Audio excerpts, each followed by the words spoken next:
Ito pupunta naman tayo dito kay ano, ha? Ay, alam nyo ba? Eto hindi na hutago, ano?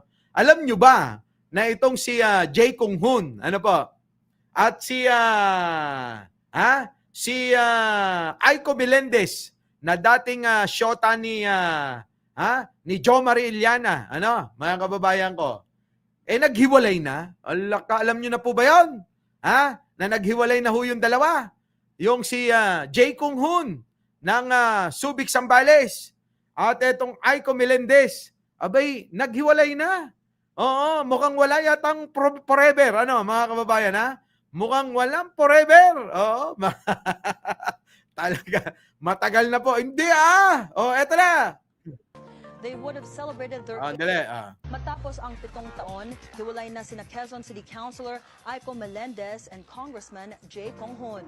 Sa post ni Melendez, sinabi niyang mutual ang kanilang desisyon after 4 months of reflection and careful consideration. She adds, the decision comes from a place of respect and understanding of what is best for both of them. Giit din ng aktres, no third party was involved sa kanilang breakup. Tignan nyo mga kababayan ko, paparis-paris pa sila, no? Parang mga kababayan, yan yung ano natin, ano? Yan yung ating dahu. Mahilig pumunta ng Paris, mga kababayan. Tapos maghihiwalay din naman. Grabe, no, mga kababayan ko. Tingnan nyo, mga kababayan. Sa bagay, maganda naman, no? Sa lahat ho ng naghihiwalay, bihira ho yung ganito. Yung naghiwalay ng walang third party na involved at maayos yung kanilang paghihiwalay. Yung bang nagkasawaan na lang bigla na para bang parang ang problema walang sisihin sa kanila. Yung po bang pag sinabing ayaw ko na sa'yo, ako to. Ako din, ayaw ko na sa'yo. Oo. Hanap muna tayo ng iba. Mga kababayan, ano? Sabi ni Food Trip nakitikiman lang. Nako, grabe naman. Matagal din naman sila. Umabot din naman ng taon na. Di po ba? Umabot din ng taon. Anyway, di naman sila bagay. Sa bagay, sabi ni Alicia Doran, ano? Out of love o nawala yung pagmamahal. Pagmamahal ba talaga, mga kababayan, o naggamitan lang sila? Naggamitan lang kaya? Oo, yes, hiwalayang blues. Baka maliit. Uy, ito naman si Norwin, maliit ka ng maliit Hindi naman siguro. Oo. Wala nang kilig factor, sabi ni Joby Gali. Ganun ba yon? Kasi mga kababayan Oo, minsan, ano ba talaga ang tinitignan ng lalaki o babae sa partner?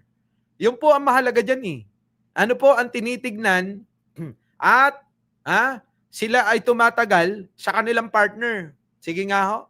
7 years po. Beverly Wagan, ano? Matagal din sila, 7 years. Sabi ni Pau Rusimo, Dax ba hanap? Baka naman Hoy, hindi talaga ba? Lahat talaga yata ngayon Napag bibintangan sila kapag naghihiwalay yung magjowa. Kawawa lalaki, boobies, Charlie Whiskey talaga naman. Wala sa size, sa performance, sabi ni Benji Bernardo.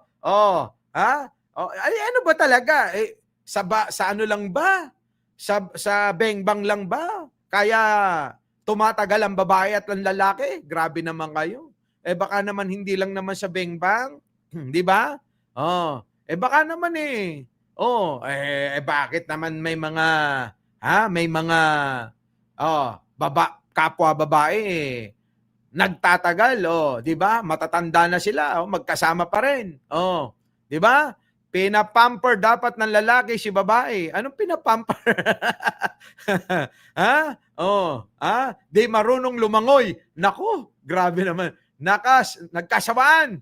Baka maiksi. Ang pasensya, ayun naman. Sa wallet na laman, sabi ni Nanet, Tamayo. Minsan ganun, abon ako, maghihiwalay na ang lahat. Wag lang kayo. Oo naman. Oo, wag naman. Ba't napunta? Marites Musni. Tony Salinas. Lunchtime na. Patay na. Post daw, boss. Post. Talaga ba? Bengbang at malalim. Kung sumisid, sabi ni, sino yun? Celestina Sioson. Grabe naman yun. Bengbang at malalim kung sumisid. Grabe. Eto na. Matapos ang 7 taon, hiwalay na sina Quezon City Councilor Aiko Melendez Grabe, no? 7 taon, mga kababayan ko. Matagal ho yun. Parang ang hirap-hirap na hong kalimutan. Ano po? Mahirap makamove on. Ano po? Kaya lang mukhang sila, bago maghiwalay, nagmo-move on na silang dalawa. Oo. Tingin ko kasi kung ganyan, para bang ano po sila, mga kababayan nagmo-move on na po silang dalawa bago sila mag-decide na maghiwalay na tayo. Ayoko na sa'yo. Oo. Di ba, mga kababayan? Oo. Tuloy. and Congressman Jay Conghon. Sa post ni Melendez, sinabi niyang mutual ang kanilang desisyon after 4 months of reflection and careful consideration.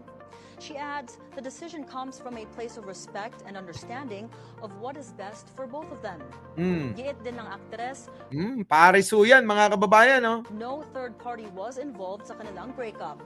They would have celebrated their 8th anniversary next month. Nako, isi-celebrate pa nila, mga kababayan, yung anniversary nila.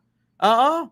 Pang-8 taon na nila, mga kababayan na nagbebengbangan. 2018 nang i-confirm ni Melendez ang kanilang relationship. Nako, Europe nga, mga kababayan ko. So anyway, ganun talaga, walang forever. Pero ang maganda, maghiwalay man kayo, manatili kayong magkaibigan. Huwag kayong magsisiraan sa social media. Huwag kayong magpaparinigan man lang. Huwag ho kayong magsasabi man lang ng kahit na anong masama, masakit na salita. 'Di ba, John Paldas? Wala na kasing flood control fund kaya tapos relasyon. Grabe naman 'yon. Thank you po. 'di ba? Huwag ho kayong ganoon. Manatili na kapag ka naghiwalay di okay. Kapag ka ho nagkarelasyon ng iba, ang isa, sa paghihiwalay ninyo, maging masaya kayo para sa kanya. Hindi ho po pwede na lagi na lang